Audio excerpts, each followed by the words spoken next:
ನಿಮ್ಮ ಬೈಸಿಪ್ಸ್ ಬೆಳೆಯುತ್ತಿಲ್ಲವೇ? ನೀವು ಮಾಡುತ್ತಿರುವ ಈ 3 ತಪ್ಪುಗಳನ್ನು ಹಿಂದೆ ನಿಲ್ಲಿಸಿ.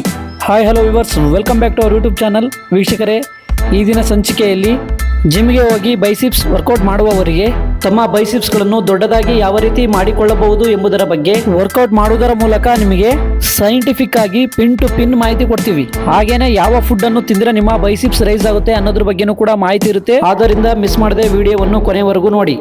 ಈಗ ತಡ ಮಾಡದೆ ವಿಡಿಯೋ ಒಳಗೆ ಹೋಗೋಣ ಬನ್ನಿ. ಸ್ನೇಹಿತರೆ, ತುಂಬಾ ಜನ ಯಾವಾಗ್ಲೂ ಕೂಡ ಜಿಮ್ಮಿಗೆ ಹೋಗ್ತಾನೆ ಇರ್ತಾರೆ, ಆದ್ರೂ ಕೂಡ ಅವರ ಬೈಸಿಪ್ಸ್ ರೈಸ್ ಆಗಿರೋದಿಲ್ಲ. ಇದಕ್ಕೆ ಹಲವಾರು ರೀತಿಯ ಕಾರಣಗಳಿವೆ. ಫಸ್ಟ್ ಒನ್, ಸರಿಯಾದ ರೀತಿಯಲ್ಲಿ ವರ್ಕೌಟ್ ಮಾಡದೇ ಇರುವಂತದ್ದು. ಇನ್ನು ಎರಡನೇದಾಗಿ, ಸರಿಯಾಗಿ ಡಯಟ್ ಮಾಡದೇ ಇರುವಂತದ್ದು. ಮೂರನೇದಾಗಿ, ಸರಿಯಾದ ರೀತಿಯಲ್ಲಿ ವಿಶ್ರಾಂತಿಯನ್ನ ಮಾಡದೇ ಇರುವಂತದ್ದು. ಈ 3 ರೂಲ್ಸ್ಗಳನ್ನ ನೀವು ಪಾಲನೆ ಮಾಡಿದ್ದೇ ಆದಲ್ಲಿ ನಿಮ್ಮ ಬೈಸಿಪ್ಸ್ ಡಬಲ್ ಆಗುತ್ತೆ. ಬನ್ನಿ ಈಗ ಫಸ್ಟ್ ರೂಲ್ಸ್ ವರ್ಕೌಟ್ ಬಗ್ಗೆ ತಿಳಿಯೋಣ. ಸ್ನೇಹಿತರೆ, ಮೊದಲು ನಾವು ವರ್ಕೌಟ್ ಮಾಡುವುದಕ್ಕಿಂತ ಮುಂಚಿತವಾಗಿ ಕನಿಷ್ಠ 10 ನಿಮಿಷಗಳಾದರೂ ಕೂಡ ನಾವು ವಾರ್ಮ್ ಅಪ್ ಮಾಡಬೇಕಾಗುತ್ತದೆ. ಅನಂತರ ಈ ರೀತಿಯ ಬಾರ್ಬಲ್ ಅನ್ನು ತೆಗೆದುಕೊಂಡು ಲಾಂಗ್ ಡಿಸ್ಟೆನ್ಸ್ ಅಲ್ಲಿ ನಾವು ಮೊದಲು ಕಡಿಮೆ weight ಇಂದ ಸ್ಟಾರ್ಟ್ ಮಾಡಬೇಕಾಗುತ್ತದೆ. ಈ ಬಾರ್ಬೆಲ್ ಅಲ್ಲಿ ನಾವು 3 ಸೆಟ್ ಹೊಡಿಬೇಕಾಗುತ್ತೆ. ಒಂದೊಂದು ಸೆಟ್ ಅಲ್ಲಿ ಕನಿಷ್ಠ ಅಂದ್ರೂ ಕೂಡ ನಾವು 8 ರಿಂದ 12 ರಿಪ್ಸ್ ಹೊಡಿಲೇಬೇಕಾಗಿದ್ದಾಗ ಮಾತ್ರ ಬೈಸಿಪ್ಸ್ ಚೆನ್ನಾಗಿ ರೈಸ್ ಆಗುತ್ತೆ. ನಂತರ ಎರಡನೇ ಸೆಟ್ ಅಲ್ಲಿ ಈ ರೀತಿ ನಾವು weight ನ ರೈಸ್ ಮಾಡ್ಕೊಳ್ಬೇಕಾಗುತ್ತೆ. ಸ್ನೇಹಿತರೆ, ಒಂದು ಮುಖ್ಯವಾದ ವಿಷಯ ನಿಮಗೆ ಹೇಳಲೇಬೇಕು. ಯಾಕೆಂತಂದ್ರೆ ಕೆಲವರೆಲ್ಲ ಜಿಮ್ಮಿಗೆ ಹೋದ ಕೂಡಲೇ ಡಂಬಲ್ಸ್ ಯೂಸ್ ಮಾಡ್ತಾ ಇರ್ತಾರೆ. ದಯವಿಟ್ಟು ಯಾರು ಕೂಡ ಡಂಬಲ್ಸ್ ಯೂಸ್ ಮಾಡೋಕೋಬೇಡಿ. ವಾರ್ಮ್ ಅಪ್ ಮುಗಿದ ನಂತರ ಬೈಸಿಪ್ಸ್ ಗೆ ಸಂಬಂಧಪಟ್ಟಂತಹ ಬಾರ್ಬೆಲ್ ತೆಗೆದುಕೊಂಡು ನಿಮಗೆ ಸ್ಟಾರ್ಟಿಂಗ್ weight ಎಷ್ಟು ಬೇಕಷ್ಟು ಹಾಕೊಂಡು ಈ ರೀತಿ ನೀವು ವರ್ಕೌಟ್ ನ ಸ್ಟಾರ್ಟ್ ಮಾಡಬೇಕಾಗುತ್ತೆ. ಈ ವರ್ಕೌಟ್ ಮಾಡೋದ್ರಿಂದ ಸ್ನೇಹಿತರೆ ನಿಮ್ಮ ಬೈಸಿಪ್ಸ್ ಡಬಲ್ ಆಗುತ್ತೆ. ಹಾಗಾಗಿ ಸ್ಟಾರ್ಟಿಂಗ್ ಹೋದ ಕೂಡಲೇ ಈ ವರ್ಕೌಟ್ ನ ನೀವು ಮಾಡ್ಲೇಬೇಕು. ಈ ವಿಷಯ ತಿಳಿದಾದ್ಮೇಲೆ ನೀವು ಮಾಡೇ ಮಾಡ್ತೀರಾ. ಯಾಕೆಂತಂದ್ರೆ ಇದು ಬೈಸಿಪ್ಸ್ ವರ್ಕೌಟ್ ನ ಕಿಂಗ್ ಅಂತಲೇ ಕರಿಬಹುದು. ಈಗ ಮತ್ತೆ weight ನ ನಾವು ರೈಸ್ ಮಾಡ್ಕೊಳ್ಬೇಕಾಗುತ್ತೆ.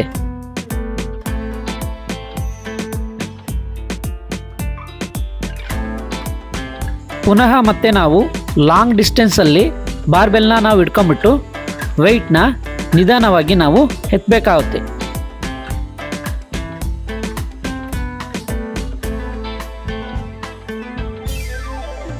ಹೀಗೆ ನಾವು ಈ ವರ್ಕೌಟ್ ಅಲ್ಲಿ ಕನಿಷ್ಠ 8 ರಿಂದ 12 ರಿಪ್ಸ್ ಹೊಡಿಲೇಬೇಕಾಗುತ್ತದೆ. ಈಗ ನೆಕ್ಸ್ಟ್ ವರ್ಕೌಟ್. ಸ್ನೇಹಿತರೆ, ಈ ವರ್ಕೌಟ್ ಅನ್ನು ನೀವು ಸರಿಯಾಗಿ ಮಾಡಿದ್ದೇ ಆದಲ್ಲಿ ನಿಮ್ಮ ತೋಳುಗಳ ಸ್ಲೀವ್ಸ್ ಹೊರದೋಗೋದಂತೂ ಗ್ಯಾರಂಟಿ. ಯಾಕೆಂದ್ರೆ ಅಷ್ಟೊಂದು ಪವರ್ಫುಲ್ ಆಗಿರುತ್ತೆ ಈ ವರ್ಕೌಟ್. ನೋಡ್ರಿ, ಈ ಸಣ್ಣ ಬಾರ್ಬಲ್ ಅನ್ನು ನಾವು ಈ ರೀತಿ ಶಾರ್ಟ್ ಡಿಸ್ಟೆನ್ಸ್ ಅಲ್ಲಿ ಇಟ್ಕೊಂಡ್ಬಿಟ್ಟು ನಾವು ವರ್ಕೌಟ್ ಮಾಡಬೇಕಾಗುತ್ತೆ. ನಾವು ಈ ಚಿಕ್ಕ ಬಾರ್ಬಲ್ ಅನ್ನು ಸ್ಮಾಲ್ ಡಿಸ್ಟೆನ್ಸ್ ಅಲ್ಲಿ ಹಿಡಿದುಕೊಂಡು ಮೇಲೆ ಕೆಳಗೆ ಎತ್ತಬೇಕು. ಈ ವರ್ಕೌಟ್ ನಲ್ಲೂ ಸಹ 3 ಸೆಟ್ಗಳನ್ನು ಹೊಡೆಯಬೇಕು. ಪ್ರತಿಯೊಂದು ಸೆಟ್ ಅಲ್ಲೂ ಸಹ 8 ರಿಂದ 12 ರಿಪ್ಸ್ ಅನ್ನು ನಾವು ಹೊಡಿಲೇಬೇಕಾಗುತ್ತದೆ. ಸ್ನೇಹಿತರೆ, ನನಗಂತೂ ಈ ಸ್ಮಾಲ್ ಬಾರ್ಬೆಲ್ ಅಲ್ಲಿ ಹೊಡೆಯೋದಂದ್ರೆ ತುಂಬಾನೇ ಇಷ್ಟ. ನಿಮ್ಗೆ ಲಾಂಗ್ ಬಾರ್ಬೆಲ್ ಇಷ್ಟನೋ ಅಥವಾ ಶಾರ್ಟ್ ಬಾರ್ಬೆಲ್ ಇಷ್ಟನೋ ಅಂತ ಕಾಮೆಂಟ್ ಬಾಕ್ಸ್ ಅಲ್ಲಿ ತಿಳಿಸಿ. ಹಾಗೇನೆ ಇದೇ ರೀತಿಯ ಆಶ್ಚರ್ಯಕರ ಆರೋಗ್ಯ ಮತ್ತು ಫಿಟ್ನೆಸ್ ಮಾಹಿತಿಗಾಗಿ ನಮ್ಮ ಯೂಟ್ಯೂಬ್ ವಾಹಿನಿಯನ್ನು ಸಬ್ಸ್ಕ್ರೈಬ್ ಮಾಡಿ. ಈ ರೀತಿಯಾಗಿ ನಾವು weight ನ ರೈಸ್ ಮಾಡ್ಕೊಳ್ಬೇಕಾಗುತ್ತೆ. ಅದಾದ್ಮೇಲೆ ಮತ್ತೆ ಮೇಲೆ ಕೆಳಗೆ ಈ ರೀತಿ ಕನಿಷ್ಠ ಅಂದ್ರೂ ಕೂಡ 8 ರಿಂದ 12 ರಿಪ್ಸ್ನ ನಾವು ಹೊಡಿಬೇಕಾಗುತ್ತೆ. ಈ ವರ್ಕೌಟ್ ಮಾಡೋದ್ರಿಂದ ವೀಕ್ಷಕರೇ ಬೈಸಿಪ್ಸ್ ನೋಡ್ರಿ ಎಷ್ಟು ಚೆನ್ನಾಗಿ ಪಂಪ್ ಆಗ್ತಾ ಇದೆ ಅಂತ ಹೇಳ್ಬಿಟ್ಟು. ಈ ವರ್ಕೌಟ ಡೈಲಿ ನೀವು ಮಾಡ್ತಾ ಇದ್ರೆ ನಿಮ್ಮ ಬೈಸಿಪ್ಸು ಡಬಲ್ ಆಗೋದಂತೂ ಗ್ಯಾರಂಟಿ. ಹಾಗಾಗಿ ಈ ವರ್ಕೌಟ ಯಾವುದೇ ಕಾರಣಕ್ಕೂ ಕೂಡ ನೀವು ಮಿಸ್ ಮಾಡ್ಕೊಳ್ಬೇಡಿ. ಹಾಗೇನೆ ಕೊನೆಯಲ್ಲಿ ಒಂದು ಸೂಪರ್ ಬೋನಸ್ ಟಿಪ್ಸ್ ಇರುತ್ತೆ, ಅದನ್ನಂತರೂ ಮಿಸ್ ಮಾಡ್ಕೊಳ್ಬೇಡ್ರಿ ವೀಕ್ಷಕರೇ. ಯಾಕೆಂದ್ರೆ ಜಿಮ್ನಲ್ಲಿ ಇರ್ತಂತಹ ಜಿಮ್ ಮಾಸ್ಟರ್ ಈ ವಿಷಯನ ತುಂಬಾನೇ ಹೈಡ್ ಮಾಡಿರ್ತಾರೆ. ಯಾಕೆಂದ್ರೆ ಅದು ಜಿಮ್ ಮಾಸ್ಟರ್ ಅಲ್ಲಿ ಇರುವಂತಹ ಶ್ರೇಷ್ಠ ವಿದ್ಯೆ ಯಾವುದು ಅಂತ ಹೇಳ್ಬಿಟ್ಟು ಈ ಒಂದು ವಿಡಿಯೋದಲ್ಲಿ ರಿವೀಲ್ ಮಾಡ್ತೇನೆ ವೀಕ್ಷಕರೇ. ಹಾಗಾಗಿ ವಿಡಿಯೋನ ಕೊನೆವರೆಗೂ ಕೂಡ ನೋಡಿ. ನಿಮ್ಮ ಬೈಸಿಪ್ಸ್ ಡಬಲ್ ಆಗುತ್ತೆ. ನೋಡಿ, ಈ ರೀತಿ 3ನೇ ಸೆಟ್ಟಲ್ಲೂ ಕೂಡ ನಾವು weight ನ ರೈಸ್ ಮಾಡ್ಕೊಂಡ್ಬಿಟ್ಟು ಮೇಲೆ ಕೆಳಗೆ ನಾವು ಎತ್ತಬೇಕಾಗುತ್ತೆ. ನೀವು ನೋಡ್ತಾ ಇದ್ದೀರಾ, ಈ ಛೋಟಾ ಬಾರ್ಬೆಲ್ ಇಂದ ವರ್ಕೌಟ್ ಮಾಡೋದ್ರಿಂದ ನೋಡ್ರಿ ಬೈಸಿಪ್ಸ್ ಹೆಂಗೆ ರೈಸ್ ಆಗ್ತಾ ಇದೆ ಅಂತ ಹೇಳ್ಬಿಟ್ಟು. ಚೆನ್ನಾಗಿ ಬೈಸಿಪ್ಸ್ ಎಲ್ಲ ರೈಸ್ ಆಗುತ್ತೆ ಈ ವರ್ಕೌಟ್ ಮಾಡೋದ್ರಿಂದ. ಸ್ನೇಹಿತರೆ, ಈಗ ಎರಡನೇ ವರ್ಕೌಟ್ ಅಲ್ಲಿ ನಾವು ಡಂಬಲ್ಸ್ನ ಯೂಸ್ ಮಾಡಬೇಕಾಗುತ್ತೆ. ಈ ರೀತಿಯ ಡಂಬಲ್ಸ್ಗಳು ನಿಮ್ಮಲ್ಲಿ ಏನಾದರೂ ಕೂಡ ಇದ್ದರೆ ನೀವು ಜಿಮ್ಮಿಗೆ ಹೋಗೋ ಅವಶ್ಯಕತೆ ಇರೋದಿಲ್ಲ. ಮನೇಲೇ ಬೇಕಾದರೆ ಒಳ್ಳೆ ಚೆನ್ನಾಗಿ ಬೈಸಿಪ್ಸಿಗೆ ವರ್ಕೌಟ್ ಮಾಡ್ಬೋದು. ನಾವು ಬೈಸಿಪ್ಸ್ಗೆ ಡಂಬಲ್ಸ್ಗಳನ್ನು ಬಳಸುವ ವೇಳೆಯಲ್ಲೂ ಸಹ ನಾವು 3 ಸೆಟ್ಗಳನ್ನು ಹೊಡೆಯಬೇಕಾಗುತ್ತೆ. ಪ್ರತಿಯೊಂದು ಸೆಟ್ಟಲ್ಲಿ 8 ರಿಂದ 12 ರಿಪಿಟೇಷನ್ಗಳನ್ನ ನಾವು ಹೊಡಿಬೇಕಾಗುತ್ತೆ. ನೆನಪಿರಲಿ ಸ್ನೇಹಿತರೆ, ನಾವು ಕನಿಷ್ಠ ಅಂದ್ರೂ ಕೂಡ 8 ಮೇಲೆ ಹೊಡಿಬೇಕು. 8ರಿಂದ ಕೆಳಗಡೆ 5, 4, 3 ಈ ಥರ ಹೊಡೆದ್ರೆ ಅದು ಸರಿಯಾಗಿ ವರ್ಕೌಟ್ ಬೀಳೋದಿಲ್ಲ. ಅವಾಗ ನೋಡ್ರಿ ನಿಮ್ಮ ಬೈಸಿಪ್ಸ್ ಯಾವುದೇ ಕಾರಣಕ್ಕೂ ಕೂಡ ಡೆವಲಪ್ ಆಗೋದಿಲ್ಲ.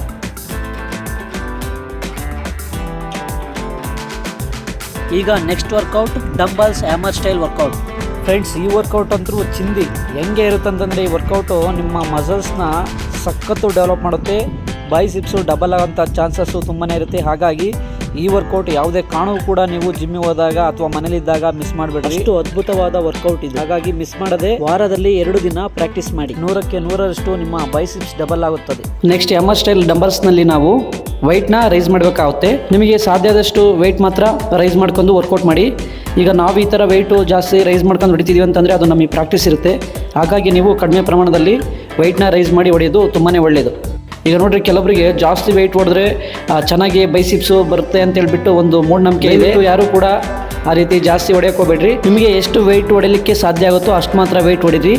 ಜಾಸ್ತಿ ಹೊಡೆಯೋಕೆ ಹೋಗ್ಬೇಡ್ರಿ. ಯಾಕೆಂತಂದರೆ ಜಾಸ್ತಿ ಹೊಡೆಯೋಕೆ ಹೋದ ಸಂದರ್ಭದಲ್ಲಿ ಎಂಜುರಿ ಆಗೋಂಥ ಚಾನ್ಸಸ್ಸು ತುಂಬಾ ಇರುತ್ತೆ. ಹಾಗಾಗಿ ತುಂಬ ಜಾಗರೂಕತೆಯನ್ನು ವಹಿಸಿ ಈ ವರ್ಕೌಟ್ನ ನಾವು ಮಾಡಬೇಕಾಗುತ್ತೆ ಸ್ನೇಹಿತರೆ. ನೆಕ್ಸ್ಟ್ ಈ ರೀತಿ ಸಿಂಗಲ್ ಡಂಬಲ್ಸ್ನ ನಾವು ಆ ಕಡೆ ಈ ಕಡೆ ಎತ್ತಬೇಕಾಗುತ್ತೆ. ಈ ಥರ ಎತ್ತೋದ್ರಿಂದ ಇನ್ನೂ ಕೂಡ ಬೈಸಿಪ್ಸು ಚೆನ್ನಾಗಿ ರೈಸ್ ಆಗುತ್ತೆ. ಇದನ್ನು ಕೂಡ ಕನಿಷ್ಠ ಅಂದರೂ ಕೂಡ 3 ಸೆಟ್ನ ನಾವು ಮಾಡಬೇಕಾಗುತ್ತೆ. ಪ್ರತಿ ಸೆಟ್ನಲ್ಲಿ 8ರಿಂದ 12 ರಿಪ್ಸನ್ನು ನಾವು ಹೊಡಿಬೇಕಾಗುತ್ತೆ. ನೆಕ್ಸ್ಟ್ ವರ್ಕೌಟು ಈ ರೀತಿ ಸ್ಮಾಲ್ ಬಾರ್ಬೆಲ್ನ ತೊಗೊಂಡ್ಬಿಟ್ಟು ಇಳಿಜಾರಾದ ಸೀಟ್ ಮೇಲೆ ನಾವು ಕೈಗಳನ್ನು ಈ ರೀತಿ ಹಿಡ್ಕೊಂಡು ನಾವೇನು ಮಾಡಬೇಕು, ನಿಧಾನವಾಗಿ ಈ ರೀತಿಯಾಗಿ ಕೆಳಗೆ ಮೇಲೆ ಲಿಫ್ಟ್ ಮಾಡಬೇಕಾಗುತ್ತೆ. ಫ್ರೆಂಡ್ಸ್, ಇದು ಕೂಡ ತುಂಬಾ ಸಖತ್ ಎಫೆಕ್ಟಿವ್ ವರ್ಕೌಟು. ಹಾಗಾಗಿ ಇದನ್ನು ಕೂಡ ಯಾವಾಗಲೂ ಕೂಡ ಪ್ರಾಕ್ಟೀಸ್ ಮಾಡಿರಿ. ಈ ಥರ ಪ್ರಾಕ್ಟೀಸ್ ಮಾಡೋದ್ರಿಂದ ಇನ್ನೂ ಕೂಡ ಬೈಸಿಪ್ಸ್ ಚೆನ್ನಾಗಿ ರೈಸ್ ಆಗುತ್ತೆ. ಈ ವರ್ಕೌಟ್ ಮಾಡಬೇಕಾದ್ರೆ ಅತಿ ಹೆಚ್ಚು ವೆಯ್ಟ್ನ ಎತ್ತಕ್ಕಾಗೋದಿಲ್ಲ. ಹಾಗಾಗಿ ನಿಮಗೆ ಎಷ್ಟು ಸಾಧ್ಯವಾಗುತ್ತೋ ಅಷ್ಟು ವೆಯ್ಟ್ ಮಾತ್ರ ಎತ್ತಿ. ಜಾಸ್ತಿ ವೆಯ್ಟ್ ಎತ್ತಕೋಬೇಡ್ರಿ, ಎಂಜುರಿ ಆಗೋಂಥ ಚಾನ್ಸಸ್ ತುಂಬಾ ಇರುತ್ತೆ. ಸಾಮಾನ್ಯವಾಗಿ ಈ ವರ್ಕೌಟಲ್ಲೂ ಸಹ 3 ಸೆಟ್ ಕಂಟಿನ್ಯೂ ಮಾಡಿ. ಪ್ರತಿಯೊಂದು ಸೆಟ್ಟಲ್ಲೂ ಸಹ 8ರಿಂದ 12 ರಿಪ್ಸ್ ಹೊಡೆಯೋದು ತುಂಬಾ ಒಳ್ಳೆಯದು.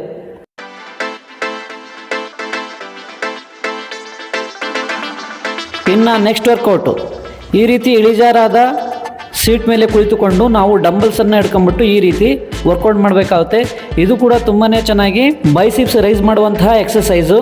ಇದನ್ನು ಕೂಡ ಪ್ರತಿನಿತ್ಯ ತಮ್ಮ ಬೈಸಿಪ್ಸ್ ವರ್ಕೌಟಲ್ಲಿ ಸೇರಿಸಿಕೊಂಡು ಮಾಡಿ.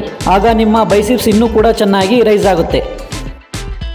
ನಂತರ ಹ್ಯಾಮರ್ ಸ್ಟೈಲ್, ಇದು ಕೂಡ ಸೂಪರ್ ಎಕ್ಸಸೈಸ್ ಅಂತ ಹೇಳ್ಬೋದು. ಇದನ್ನು ಮಾಡೋದ್ರಿಂದ ನಿಮ್ಮ ಬೈಸಿಪ್ಸ್ ಶೀಘ್ರವಾಗಿ ಡೆವಲಪ್ ಆಗಲಿಕ್ಕೆ ಕಾರಣ ಆಗುತ್ತೆ.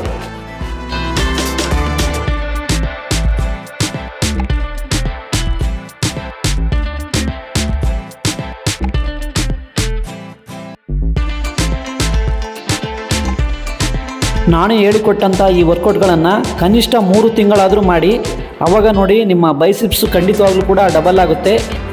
ಹಾಗೆಯೇ ಕೊನೆಯಲ್ಲಿ 4 ಆರ್ಮ್ಸ್ಗೆ ಈ ರೀತಿ ಒಂದು 3 ಸೆಟ್ ಹೊಡೆದ್ರೆ ಇನ್ನೂ ಕೂಡ ತುಂಬ ಚೆನ್ನಾಗಿ ಎಫೆಕ್ಟಿವ್ ಆಗಿ ಬೈಸಿಪ್ಸ್ಗಳು ಚೆನ್ನಾಗಿ ರೈಸ್ ಆಗುತ್ತೆ. ಹಾಗೆಯೇ 4 ಆರ್ಮ್ಸ್ ಕೂಡ ಚೆನ್ನಾಗಿ ಡೆವಲಪ್ ಆಗುತ್ತೆ. ಹಾಗಾಗಿ ಕೊನೆಯಲ್ಲಿ ಇದನ್ನು ನೀವು ಮಾಡಲೇಬೇಕು. ಸಾಮಾನ್ಯವಾಗಿ ಬೈಸಿಪ್ಸ್ ಬೆಳವಣಿಗೆಯಲ್ಲಿ ಮಾಡುವಂತಹ ತಪ್ಪುಗಳು: ಪ್ರತಿದಿನ ಬೈಸಿಪ್ಸ್ಗೆ ವರ್ಕೌಟ್ ಮಾಡುವಂಥದ್ದು. 2ನೇದಾಗಿ ತುಂಬ ಭಾರವಾದ ತೂಕವನ್ನು ಎತ್ತುವಂಥದ್ದು. 3ನೇದಾಗಿ ಸರಿಯಾದ ಫಾರ್ಮ್ನಲ್ಲಿ ವರ್ಕೌಟ್ ಮಾಡದೇ ಇರುವಂಥದ್ದು.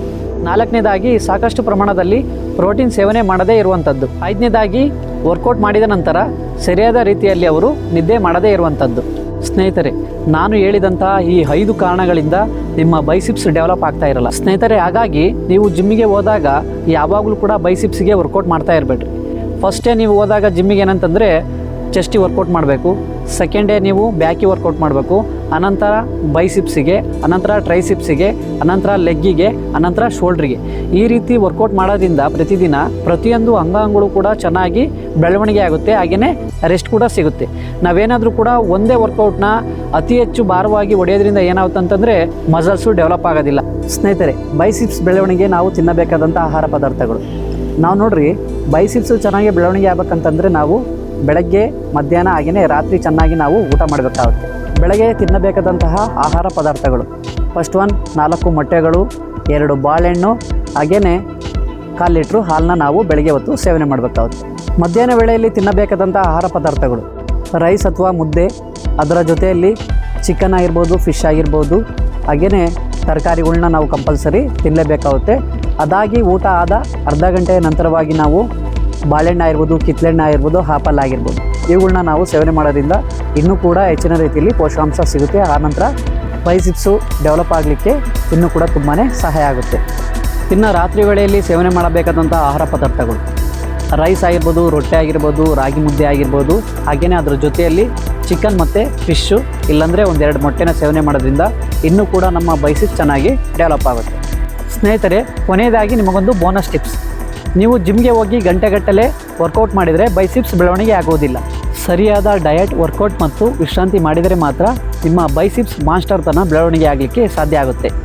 ಓಕೆ, ವಿಡಿಯೋ ಇಷ್ಟವಾದರೆ ಲೈಕ್ ಮಾಡಿ, ಹಾಗೆಯೇ ಮುಂಬರುವಂಥ ಎಲ್ಲ ವೀಡಿಯೋಸ್ಗಾಗಿ ಆಲ್ ಬಟನ್ ಕ್ಲಿಕ್ ಮಾಡಿ. ವೀಡಿಯೋಸನ್ನು ಸಂಪೂರ್ಣವಾಗಿ ನೋಡಿದ್ದಕ್ಕಾಗಿ ಎಲ್ಲರಿಗೂ ಕೂಡ ಧನ್ಯವಾದಗಳು. ಶುಭ ದಿನ.